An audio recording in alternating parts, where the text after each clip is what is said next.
Me gustaría lanzarle unas preguntas al público, aquí asistente. ¿Somos todos corruptos? Ya inició el tema mi compañera, me robó la pregunta. Pero también les digo, ¿debemos todos denunciar?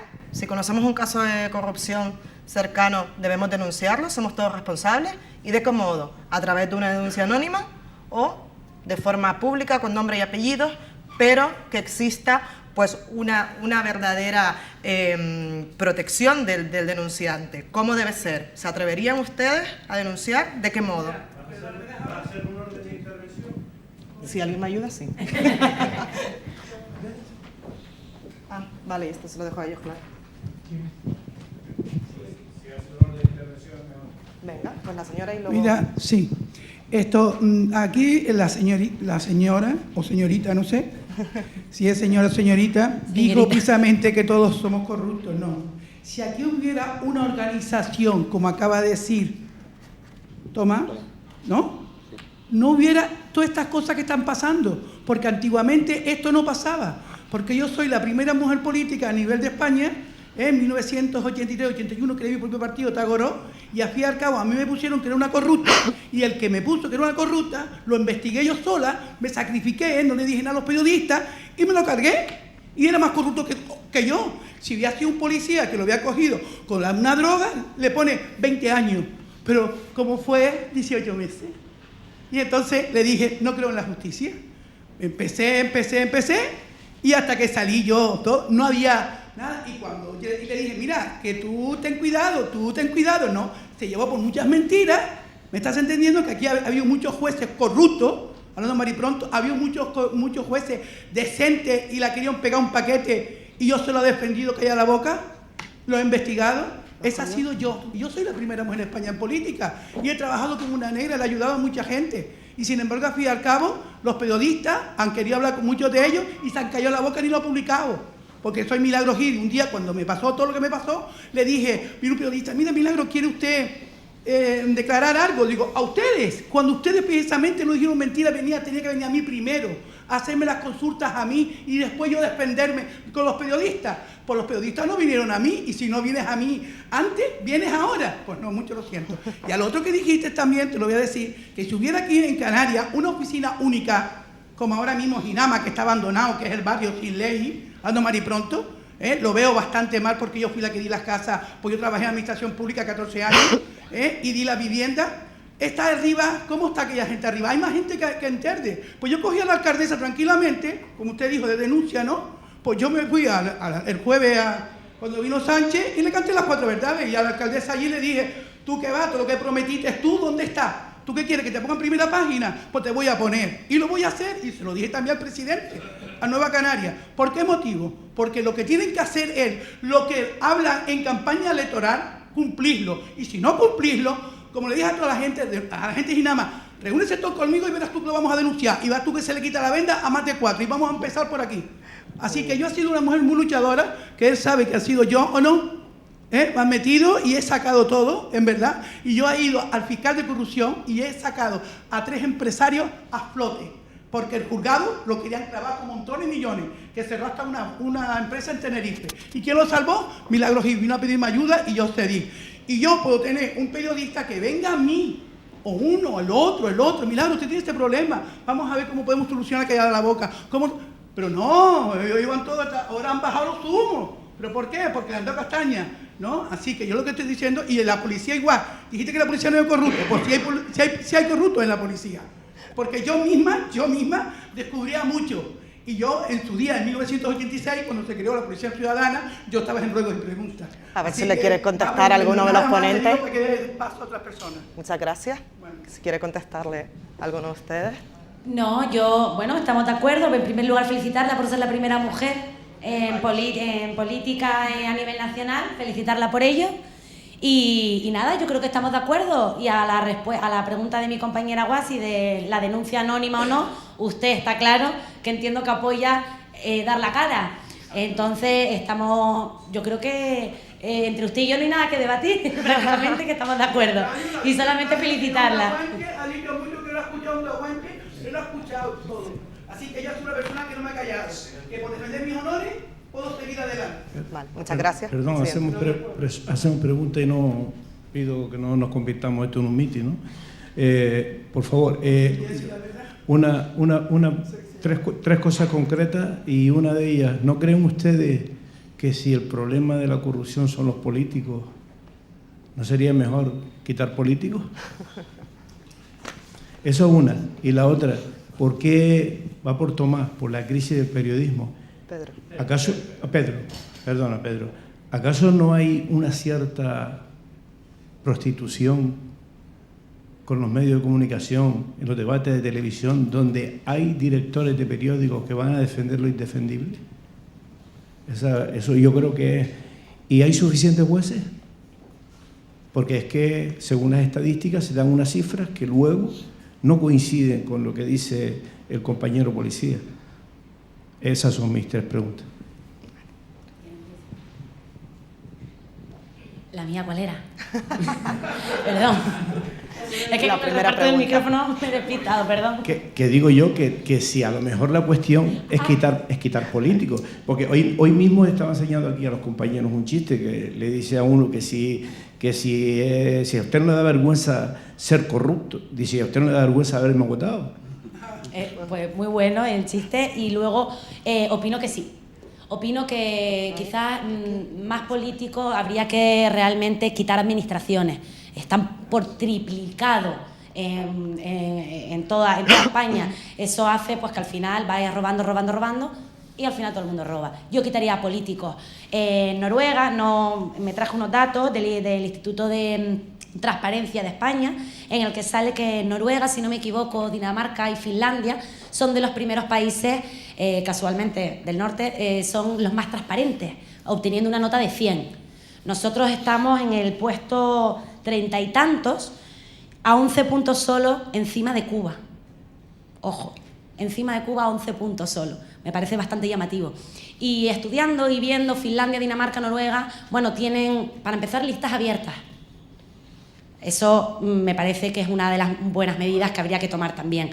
Y luego, por otro lado, tienen 179 personas en el Congreso. Aquí tenemos 350. Ojo, en el Congreso.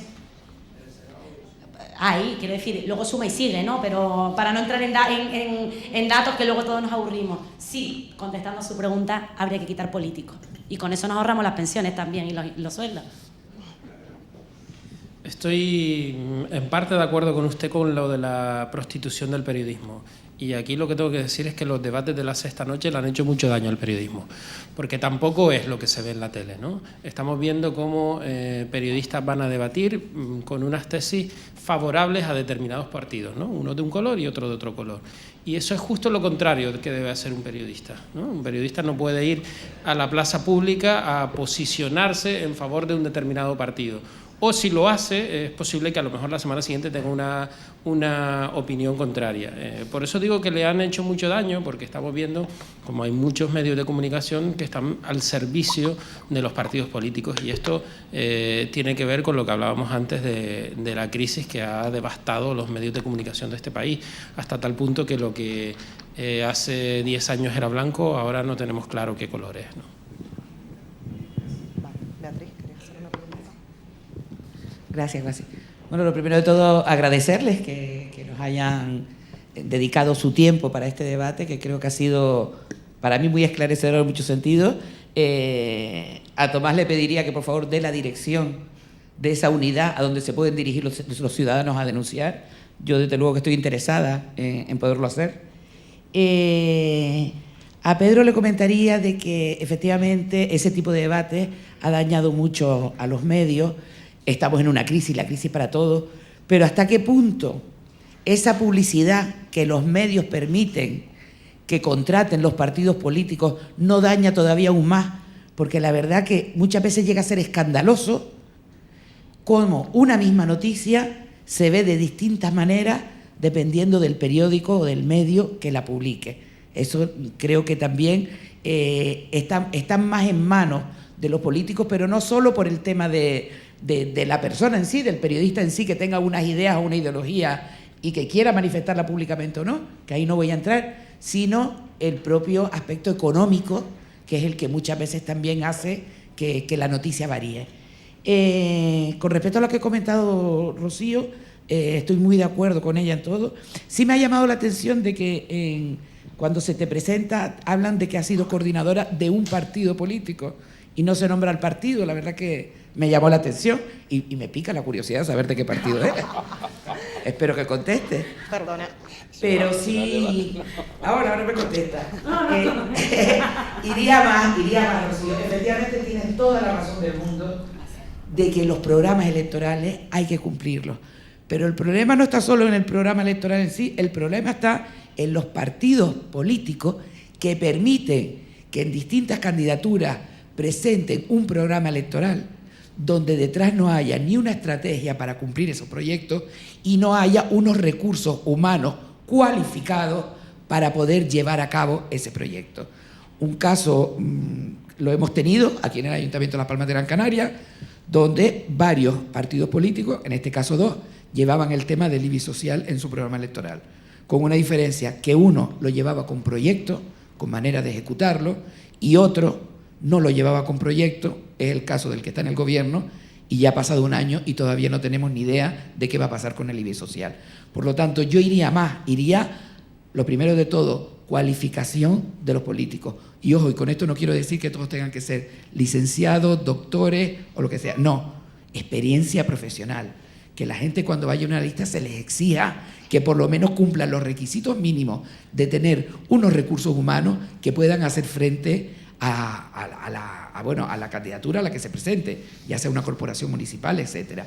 Y sobre todo eso, una sanción a los partidos políticos que permitan que se hagan públicos programas electorales donde no lleven su estrategia y sus recursos humanos para poder cumplirlo. Muchas gracias. Por la parte que me toca, desde luego el problema viene cuando la administración pública o el responsable de la administración pública pretende contratar publicidad a cambio de algo, ¿no?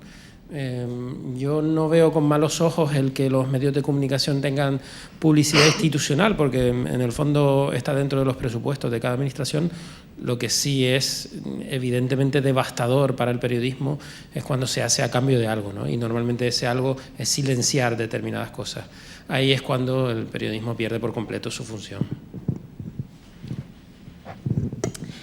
A ver, yo estoy de acuerdo totalmente contigo, Beatriz, en que, bueno, hace falta cualificación. Antes lo comenté, si yo quiero trabajar, antes nombré una empresa para no volverla a citar y hacerle mucha publicidad, que esto lo va a ver mucha gente. Por ejemplo, si yo quiero ser zapatero, necesito saber el oficio de zapatero. Si quiero ser electricista, lo mismo. Si quiero estar a la dirección de una gran empresa, lo mismo. España, al fin y al cabo, es una empresa. Hay que gestionarlo. Tienes un capital humano, tienes un capital económico. Hay que gestionar. Hay que saber gestionar y tener esa cualificación. Estoy totalmente de acuerdo contigo. Y respecto a lo de los programas políticos, bueno, nacen de ahí, de donde tú dices, de que el propio partido no lo exige. ¿Pero por qué no lo exige el propio partido? Porque nosotros luego no lo exigimos, tienen impunidad totalmente. Entonces es un poco la pescadilla que se muerde la cola, o quién puso, que fue antes, el huevo o la gallina. Entonces, si no vas a tener ningún castigo respecto a tu incumplimiento sobre el programa electoral, pues yo prometo y luego ya veremos. Entonces, es fácil, pues vamos a intentar una de las medidas de las que había propuesto, el 80%, no lo cumple, es un incumplimiento, vamos a sancionar al partido político. Verás ya cómo los partidos políticos se cubren de que sus candidaturas sean totalmente, que puedan cumplir por lo menos el 80%. Ya por lo menos solamente seremos engañados en un 20%, que eso ya es un poquito mejor de lo que tenemos. Por aquí, la pregunta. A ver si se ve. Yo es que quería hacer dos observaciones porque me ha gustado la primera pregunta. Aquí hay alguien corrupto y entonces han salido muchas manos, o hemos sacado muchas manos. Que efectivamente yo creo que no es que seamos corruptos, somos pícaros, que traemos la tradición vieja de Rinconete y Cortadillo, pero que somos pícaros sin duda por todas las excepciones que habéis mencionado, de la descarga ilegal, de la hacienda, etc. Pero lo que sí es cierto también es que los políticos tienen un nivel de calidad superior. Pasan de pícaros a corruptos, ¿no? Claro que, digo, si tenemos un problema que es el de educación, y yo creo que hay un problema que efectivamente hay una necesidad de formación de los niños, de los jóvenes, y que tuviéramos una conciencia un poco más estrecha en el sentido de tener más claras las ideas en lo que respecta a la honestidad. Eso es difícil porque llevamos muchos años degradándola. Y en cuanto a lo de la justicia, sí hay algo importante, claro, el Consejo General del Poder Judicial desde el año 82 se viene arrastrando, desde que Montesquieu se murió en el año 82, pues efectivamente la justicia ha ido degradándose un poco más cada día, mientras se inmiscuían los políticos en la elección de los miembros del Consejo General, que de ahí viene una cadena de mando, digamos de mando entre comillas, una cadena jerárquica que va impregnando y tocando todo. De hecho, ¿cuántos no hemos visto? Uy, se va a tratar tal asunto. ¿Y qué sala? ¿Quién es? Uy, ese sale positivo por 4-2. Porque sabemos los 4 que son del partido X y los 2 que son del partido A, y por tanto saben lo que va a prosperar y lo que no. Eso es lamentable, muy lamentable. Pero eso es un día a día, que lo tenemos, en la televisión, lo vemos a diario. Y en cuanto al tema de la prensa, yo quizá el problema está en esa que decías, Pedro, de que se ha desaparecido el periodismo de investigación, que las empresas sufren grandes crisis. Es que quizá el problema es que las empresas de periodismo perdieron de información, perdieron el norte cuando quisieron pasar de instrumentos de información a ser grandes empresas mediáticas, que tuvieran un gran capital, un gran poder, e impregnarse también e incrustarse en la sociedad. Ese es el problema. Se vendieron de alguna manera al poder, y están todavía, y eso les trae esas consecuencias. No olvidemos cuántas veces se ha castigado a periódicos con la eliminación de la lista de anuncios. Eso clama al cielo. Pues eso se ha dado, pero todo esto trae causa de muchos años que estamos dejando que se vaya de la mano la sociedad, la democracia, y que las autonomías, de alguna manera, han sido grandes partícipes de este asunto. El hecho de esos tribunales superiores de justicia autonómicos, ¿a santo de qué? ¿Por qué? Pues está claro, con la intención de que el político controle la cúspide de la justicia. ¿Y por qué quieren policías autonómicas todos? Pues está claro, para que la investigación sea dirigida ¿a quién? Al capataz, que es ¿quién? El consejero, concejal o conserje de información de interior. Esas cosas son las que han ido creando y las que van impregnando y las que nos están degradando todo el sistema democrático, y toda la lucha y todo el esfuerzo. Si lo unimos ahora a que ya resulta que lo que se hizo, la transición, todo esto ha sido un disloque, pues ahora lo que tenemos es una sociedad desarbolada y una sociedad que lo que está trayendo pues es un futuro incierto y una falta de gratitud para todos los que lucharon y todos los que intentaron traer esta libertad y esta democracia. Y la corrupción pues es el egoísmo de esta sociedad que está como está. Nos interesa que cuánto tiene, cuánto poder ostenta, y eso es lo que vale y lo que la sociedad da en valor, y eso es lo que apreciamos. Perdonad. Muchas gracias. Gracias. Si quieren contestar. Yo voy a salirme del tema policial, pero le apoyo la primera propuesta sobre el tema de la educación. Esa es la base de una sociedad, ¿no?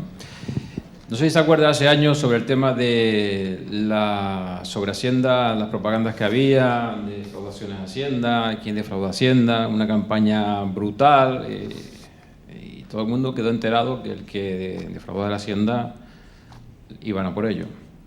Todavía no he visto ningún anuncio, ninguna propaganda por parte del Estado con el tema de corrupción, poniendo propaganda para decir, digamos, a los televisores, a los televidentes, que denuncien la corrupción. No se ha visto todavía. No se le ha dado propaganda al tema de que existe una unidad especializada para el tema fiscal de corrupción. También es cierto de que, como dijimos antes, hay que reformar ciertas cosas. Un juzgado especial para eso, una protección para los que denuncian, como la protección a las víctimas de malos tratos. Si se sigue ese proceso, va a cambiar mucho la sociedad con el tema de la corrupción, porque muchos no queremos denunciar por miedo, porque a veces denunciamos y nos vemos acusados. Prueba de ello tenemos aquí al compañero del periódico. Todos sacamos el derecho al honor, a la intimidad, a la imagen, etc. pero si ha robado las arcas públicas, que nos afecta a todos, hay familias que están, digamos, en la calle desamparadas por eso mismo, por la corrupción tan grande que tenemos, que ese dinero se puede desviar para ayudar el bienestar social, que es una cosa que se ha pervertido.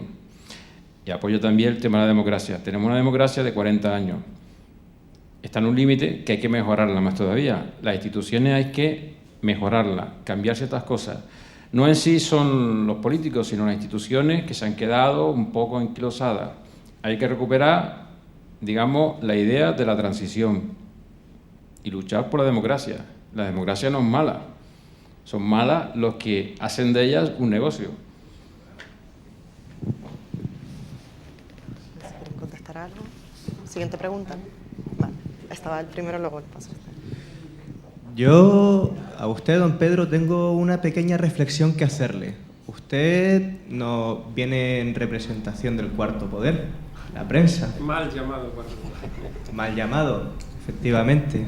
Usted viene a hablar de la corrupción, pero hay una corrupción que a mí me viene un poco rara, porque aquí no se ha tocado y usted saca pecho con el periodismo de investigación. También la palabra exclusiva con respecto a todo lo que sale en prensa de corrupción viene muy a menudo, sobre todo en la televisión, ¿no? Entonces a mí me gustaría hacerle la siguiente pregunta. ¿Qué incentivo da la prensa a un funcionario de carrera en un país en crisis para que filtre un archivo policial, un secreto de sumario, etcétera? Algo que le puede costar su puesto. Y a usted, don Tomás, me gustaría hacerle otra pregunta. ¿Por qué la policía no lo investiga? Yo en este caso concreto le hablo única y exclusivamente de mi experiencia. Y mi experiencia dice que yo jamás he tenido que dar ningún incentivo a nadie en busca de ninguna exclusiva. Entre otras cosas, porque normalmente cuando se publica una información nos tenemos que ceñir a un principio básico de coherencia. Siempre hay algo que le interesa publicar a la otra persona, ¿no? Entonces, en base a eso funciona el periodismo de investigación. Es cierto que probablemente aquí no se usa mucho, en Canarias y yo creo que en España no se usa mucho el pagar por exclusiva, pero es cierto que ocurre. Yo no lo he visto, desde luego. Es complicado que los medios de comunicación tal y como están y tal y como han estado en los últimos años paguen por tener acceso a determinada información. Si es cierto es que pueden recibir algo a cambio por guardarse información, y aquí entra en juego el famoso dicho que el periodista vale más por lo que calla que por lo que cuenta. Yo no sé si se refiere a algún caso en concreto. Vale. La policía tiene un mecanismo internamente, revelación de secreto, que está recogido en la ley orgánica y aparte en el Código Penal, y estamos doblemente penados. O sea, los cuerpos policiales estamos doblemente penados, internamente y externamente. Cuando se produce una revelación de información, siempre parte de la policía. Como dije antes, en investigaciones pasa por muchas manos. Llegan al juzgado y en el juzgado pues hay un reparto y bueno, ese reparto está durante un mes dando vueltas a ver qué juzgado le toca. Pues imagínese usted en manos de quién puede caer eso. Pero cuando se detecta internamente que hay, digamos, una revelación de secreto, pues que sale, efectivamente va a salir y se abre una investigación por asuntos internos. Y se le abre un expediente disciplinario y si efectivamente ha sido, digamos, culpable de ese hecho, se le sanciona y se da cuenta a la autoridad judicial. Y en cuanto al corruptor, porque tan complicado es el corruptor que infringe como el corrupto. Ay, lo siento. Y en cuanto al corruptor, porque tan delito es el que difunde el secreto, véase, por ejemplo, algo que los pueda atañer a los dos, la ficha policial de Mario Conde. O sea, por una parte, un policía da una ficha policial con datos privados, porque esa ficha, nada más una detención, solamente la tiene un policía, como el medio que la publica. En este caso, si no me equivoco, o fue El País o fue El Mundo en portada. O internamente, no me acuerdo exactamente cuál era, entonces no puedo decir exactamente cuál era. Pero eso es lo que me suscita. O sea, una ficha policial no es un dato de interés eso es puro morbo y eso se paga.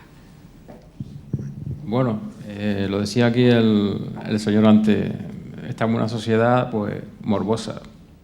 Tenemos los programas que tenemos y eso es lo que da morbo. O sea, no le importa el delito que haya cometido, sino que, no sé, contar los trapos sucios o una ficha policial de hace 40 años. Yo es que la verdad no lo veo eso válido para enjuiciar a una persona. Yo creo que está menoscabando su derecho al honor, ¿no? Para evitar eso, la policía ahora mismo, para todo lo que son archivos policiales, cada uno entra con su carnet profesional. ¿Entiendes? Está todo controlado en ese sentido. Es una ficha de los años 80, seguramente, cuando no estaba todo informatizado. Última detención. Pues se puede saber perfectamente quién ha imprimido esa ficha. Aquí ha planteado usted dos debates distintos, bajo mi punto de vista. El primero es lo que pueda ser de interés para una determinada información, como puede ser la ficha policial de Mario Conde, ¿no? La pregunta que debemos hacernos es si eso es relevante para la información que se pretende dar, y es estrictamente un debate ético, ¿no? Es un debate ético que tiene que hacer cada periodista y que en el fondo la sociedad sabe valorar. Y luego hablaba usted del delito de revelación de secretos. Yo he estado inmerso en 2 causas por revelación de secretos, y en ambas como he investigado. La conclusión es que el delito de revelación de secretos es un delito imputable únicamente a funcionario público. En el Código Penal español lo que recoge es el funcionario público que... Entonces, son 2 conclusiones. Es imposible imputar a un periodista un delito de revelación de secretos, aunque pueda estar metido en una causa de ello. Y luego los periodistas, al igual que los abogados, tienen una cosa que es el secreto profesional. Desde el momento en que yo vaya a revelar una fuente, ya sea funcionario, policía, juez, evidentemente me tendré que dedicar a otro oficio. No, si no lo decía por eso, yo lo digo, porque si alguien paga, ese pago no es general. Eso ya no es un delito de revelación de secreto, eso es cohecho. Vale. ¿Quieres comentar algo? Pasamos a otra pregunta. Vale. ¿Usted quería preguntar? Hola, buenas noches. Gracias por su disertación. Y yo lo que quería incidir un poco es si tenemos un nivel económico como país que nos cataloga como la 10ª, 11ª o 12ª potencia del mundo, sin embargo estamos los primeros por la cola en paro, en deficiencias estructurales del Estado. Usted, por ejemplo, la policía puede estar necesitando más o es suficiente o casi con lo que se tiene, pero a lo mejor se necesita mucho más, los jueces estamos igual, la educación se necesita mucho más, la sanidad se necesita mucho más. Sin embargo, no nos preocupa el que haya posibilidades que empresarios y políticos puedan hacer corrupción. ¿Cómo se puede intentar evitar eso? Pues quitándole de las manos las empresas que pueden crear la corrupción y aparte creando leyes y normas en las que la transparencia en la administración pública, la información y los medios de información puedan entrar y facilitarnos a los ciudadanos toda esa información que hoy en día no es transparente. Yo creo que hay muchísimas empresas y muchísimos servicios en este país que se pueden prescindir y que no sirven nada más que para colocar amigos, amiguetes y enchufados. Y eso genera no la corrupción normal del que hace una obra y plantea una calificación de terreno, es total. A mí me asombra que se diga que hay personas que no han metido mano en la caja y que por eso no son corruptos. Pero si llevan 20 años cobrando sueldos astronómicos de la administración y están consintiendo la corrupción de los que están a su lado o por debajo de él, yo creo que esas personas son corruptas también. O sea que en España todavía vivimos la corrupción de la época de Franco. En la época de Franco no había corruptos, porque eran todos corruptos, todos tenían el poder de hacer lo que les daba la gana y de que nadie podía decir qué es lo que hacían ni los políticos, la prensa era del movimiento, todo era así. Y todavía esa reminiscencia nos queda el amiguete, los jueces, hay endogamia por todos sitios. No entiendo por qué no se unifica la justicia y los jueces de Cataluña se vienen aquí y los de Canarias se van allí para no tener a su primo al lado, tener que juzgar a su hermano. Estas cosas me parece que todavía seguimos no estando en la 10ª potencia del mundo industrializado, sino en la cola del mundo civilizado. Muchas gracias. No sé si quieren comentar algo. Bueno, estoy de acuerdo. Estuvimos hablando antes de las puertas giratorias, de lo que habíamos comentado, cómo la administración pública, todos aquellos altos cargos de la administración pública accedían a empresas privadas con unos sueldos astronómicos y se beneficiaban de ello. Entonces, yo en todo lo que di en su exposición inicial que realizó, estoy de acuerdo. El problema viene del propio sistema y de la propia educación que creo que nos hemos hartado aquí ya de procurarlo. Lo que tenemos que hacer es que los jueces no sean nombrados por el gobierno, por el Poder Ejecutivo, que es lo que estábamos hablando de la separación de los poderes. Entonces, si una vez que el gobierno no controla el Poder Ejecutivo, no controla el judicial, tendrán un poquito más de libertad para ser realmente jueces. Muy bien. Aquí hay un debate también interesante, ¿no? Y es qué es lo que cada uno de nosotros entiende por corrupción. Usted acaba de hablar de las puertas giratorias, de cómo un cargo público sale de una administración pública y al poco tiempo está trabajando en una gran empresa. Pues eso en España no se considera corrupción porque no está en el Código Penal. Entonces, el concepto corrupción es un concepto muy amplio. De hecho, lo que ocurre ahora mismo es que hay una determinada serie de delitos, que cada vez son más, que nosotros consideramos que están en corrupción, pero lo que es la palabra corrupción en el Código Penal no existe. Existe el cohecho, existe la prevaricación. Por eso le digo que es un debate muy profundo y muy extenso y que incluso llega a traspasar lo que es éticamente reprobable dentro de lo que es un país con una democracia como España, ¿no? Pero es curioso, ¿no? Estamos hablando de conductas que nos pueden parecer éticamente reprobables, pero que no son delitos a día de hoy. Sí existe en el Código Penal el delito de corrupción entre particulares, con una tipificación muy atípica, ¿no? Por supuesto, anfibológica, pero un poquito más incrementado. El Código Penal de julio del año pasado sí incrementa, 630 y tanto es el delito de corrupción entre particulares. Yo difiero un poquito de algunas cosas que se han dicho, ¿no? Pero claro, yo soy técnico, soy abogado, igual que tú. Soy letrado de la Liga Anticorrupción en Canarias. Entonces, nosotros los técnicos que nos metemos en esto, estamos viendo lo que muchas señoras han dicho.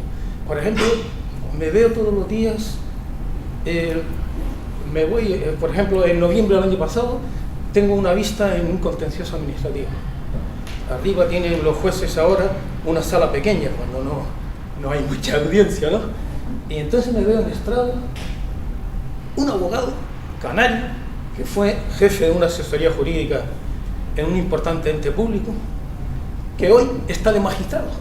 Estaba hasta hace poco, concretamente en el número 1 contencioso de Nueva York. Ahora está de magistrado suplente en Santa Cruz, que es canario. Tenía un bufete prestigioso con varios compañeros en el sur, y me lo veo un abogado, y le digo yo a la magistrada, ¿cómo es posible que este señor esté de abogado aquí? Sea el letrado que me sigue en el turno, y este señor es magistrado hoy en día. Estas cosas te las ves y no las comprendes. No, que me está ocurriendo. Luego, yo quiero ser también, yo procedo, mi especialidad es el derecho administrativo en general, ¿no? En la ley 5384, la incompatibilidad, hay una incompatibilidad absoluta, y hay muchas sentencias del Constitucional aplicándola. Cuando un funcionario público, tanto en la esfera pública como privada, tiene comprometidos sus intereses, hay una incompatibilidad absoluta. Ya no puedes hablar de simultaneidad de horario si el cargo es público o privado. Yo lo vengo denunciando y no hacen caso, no lo aplican para nada. Te puedo enseñar sentencias, eso es verdad. Y no lo aplican. Entonces, esto está en la ley. Hay varias sentencias del Constitucional, por ejemplo, de un abogado del Estado que estaba en un cargo en el Ministerio de Fomento y allí defendía sus intereses públicos y hay una colisión de intereses. En la empresa privada estaba por la tarde y ha llegado al Constitucional. También inspectores financieros y tributarios que hacían esto. Estaban de inspectores de financieros y asesorando a empresas multinacionales y también en la función pública, cuando había una incompatibilidad de intereses. Tengo noticias que ahora está algo más serio, ¿no? Pero ya te digo, hay jurisprudencia para a punta pala. Pero te quiero decir que hace falta voluntad. O sea, voluntad en la aplicación de la ley.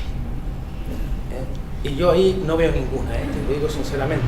Lo poco, además, nuestra asociación, por ejemplo, está redactada por mí los estatutos. Tenemos prohibido recibir subvenciones de nadie. Entonces trabajamos con los bolsillos vacíos, ¿no? Hasta el folio, la impresora, todo es nuestro, ¿no? Entonces no podemos hacer mucho. Gracias. No sé si alguno quiere contestar a eso. Sí, respecto a la ley de altos cargos que estaba comentando, justo fue lo que expuse antes de la Oficina de Conflictos de Intereses. ¿Dónde está el problema? Que si esa oficina, que es la que se encarga de dar la voz a esa incompatibilidad, el político está obligado a transmitir esa ganas de trabajar o esa intención y el propio a la Oficina de Conflictos de Intereses y esa propia oficina le va a decir que sí, porque lo nombró, como dije antes, el Poder Ejecutivo, el Ministro de Hacienda y Administraciones Públicas. Entonces, claro, pero entonces volvemos a lo de antes, y lo siento, pero vuelvo a la separación de poderes. Si la propia oficina que es nombrada por el Ejecutivo, no se puede, me da igual las incompatibilidades que estén plasmadas en la ley, no lo van a condenar. Vale. Si les parece, vamos a admitir 2 preguntas más para ir un poco cerrando el debate. Si quería preguntar a usted, por eso, ya se hace tarde. Me gustaría decir que a la pregunta que hizo la compañera al principio, que quién era corrupto de los que estábamos aquí, yo diría una frase histórica, preguntaría al que no tenga culpa que tire la primera piedra. Claro que es verdad que todo no sería corrupción, a lo mejor sería picaresca, alguna mentirilla, algún folio que me llevo del trabajo, una grapadora, en fin, o hago llamadas telefónicas a números desde mi trabajo. Pero abundando un poquito en el tema del compañero que está delante de mí, que me gustó mucho su intervención, te felicito, sí, tanto en la provincia como el Canarias 7 siguen poniendo en las páginas de contactos la prostitución como objeto de negocio. O sea, se ve diariamente, no solamente en la letra, sino en imágenes. Sabemos que, por ejemplo, en la televisión pues hay un horario para que los niños no puedan, y de hecho se castiga a los medios de comunicación que no lo cumplen. Eso me extraña que se siga permitiendo y esté ahí, cuando luego hay programas en la televisión que continuamente critican la trata de blancas, la prostitución, el maltrato y demás, ¿no? Y creo que es algo que deberíamos empezar por eliminar. Por cuanto al secreto de sumario, que también hizo una intervención, yo puedo hablar de mi caso. Yo soy funcionario, he sido investigado, estoy pendiente de condena y por 350 euros. Estuve pinchado 6 meses por la Guardia Civil y la llamada que da lugar a ese pinchazo telefónico sería algo así como: hola, buenos días, soy tal, ¿eres? Sí. Oye, ¿dónde tienes el almacén? Es que estoy por aquí cerca, te quiero saludar.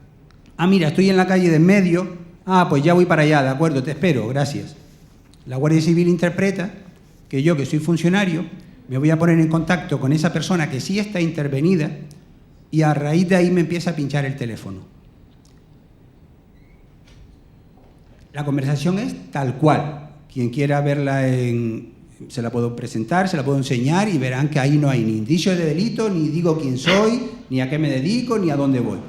Pues eso apareció en el periódico, estando en secreto de sumario, con mi nombre, mis 2 iniciales, mi puesto de trabajo, y a partir de ahí, durante 15 o 20 días, era continuo, ¿no? Ahí vamos, la presunción de inocencia brilla por su ausencia, o sea, Aquí antes la compañera que está en el medio, la abogada, la señora, yo eso de señorita creo que eso ya está desfasado porque nosotros no somos señoritos. La señora creo que dijo antes, hablando de los Pujol, y la presunción de inocencia es importante. Aquí hasta que no haya sentencia firme, por mucho que nos parezca, no podemos condenar a nadie. Y se hace diariamente, tanto en la tele como en la prensa. Y ahora mismo tenemos desgraciadamente a un señor que presuntamente ha tenido algo que ver con el Jeremy, con el chico este, el niño, desgraciadamente, y ya lo están condenando. O sea, y a los Pujol igual, a todos. Sí, tenemos que ser un poquito precavidos, ¿no? En cuanto a lo que dijo el compañero, y yo reitero, es si la policía, sea quien sea, detecta que en el periódico tal aparece un secreto sumario, no tiene que esperar a que... No, tiene que, de oficio, investigarlo y que salga luego a la palestra. Porque es que si no, no nos vale de nada empezar a hablar de los políticos, eso que tenemos allá muy lejos, ¿no? Y para terminar, y sí, efectivamente, hablar de la medida anticorrupción, como dije que soy funcionario, estoy separado, suspenso provisionalmente desde hace 4 años y medio, desde enero de 2012. Si quieren investigar, mi nombre es Mario, pueden entrar en internet, que hoy día se sabe todo, y sabrán mi historia. Gracias a Dios tengo la cabeza amueblada y no cometí cualquier torpeza y pude haber hecho algo fuerte tal vez que me hubiese perjudicado en lo familiar, ¿no? Ya digo, hay medidas. Si a un funcionario a través del EBEP, el EBEP es el Estatuto Básico del Empleado Público, en su artículo 98.3 dice que a un funcionario al que se le abre un expediente disciplinario o medidas judiciales, yo no tengo ninguna, afortunadamente nunca tuve por el juez instructor ninguna medida cautelar, ni ir a firmar, ni prisión, ni mucho menos. Ya digo que lo que se me imputa son 350 euros y mi juicio fue con jurado. Habría que luego valorar cuánto se ha gastado el jurado, 5 días y demás, para ver si era, en fin, proporcional. Pero efectivamente la medida para un funcionario es la suspensión provisional hasta que haya sentencia firme. Yo lo que propongo es, y además lo he transmitido a distintos medios de comunicación por escrito, ninguno me ha contestado, es esos más de 300 políticos presuntamente corruptos que han estado o que están en España, por lo menos en el año 2014 se hablaba de 300, no sé si serán más o menos, que aún siguen gobernando. Podríamos nombrar municipios aquí, sin ir más lejos. No va a haber ninguna pregunta, simplemente decir que la propuesta mía sería que a los políticos que también presuntamente se les abre, por motivos se le abre una diligencia, pues que se les separe, se les suspenda y se aparte de la política. Y si no existe esa ley o ese decreto, ese estatuto, pues que se apruebe por los que tendrían que hacerlo, nada más.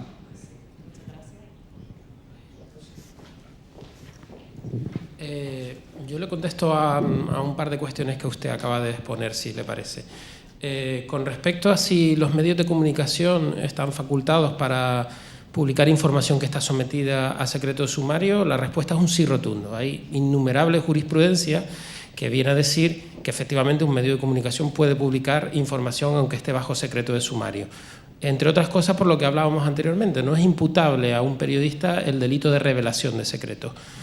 Bien es cierto que usted tiene todo el derecho del mundo a que esa información escrita por el periodista X tenga perfectamente claro su presunción de inocencia. Antes hablaba Rocío de poner la palabra presuntamente delante de dentro de una información. Es vital, es de vital importancia que yo, a la hora de escribir sobre el caso suyo o sobre cualquier otro en una fase de instrucción, que deduzco que es la que está la suya, creo que pendiente de juicio, utilice el presuntamente, porque es lo que a usted le garantiza precisamente la presunción de inocencia.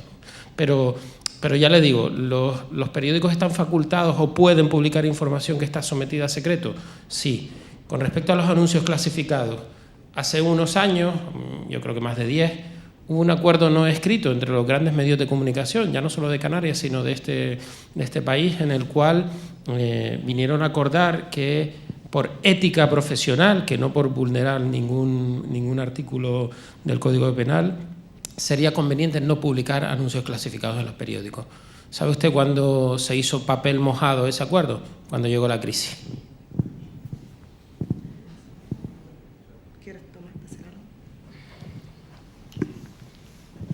Bueno, como funcionario, la verdad es que te doy la razón. Estamos, digamos, las penas que nos ponen a nosotros son desmesuradas comparada con un político que lo pillan con las manos en la masa, ¿no? Hablando claro. El caso tuyo de verdad es que me sorprende porque, bueno, me sorprende y no lo conozco a fondo, pero sé de casos, a mí me ha abierto 2 expedientes y la resolución vulnera el derecho a presunción de inocencia, que dentro de la policía muchos no saben lo que es eso.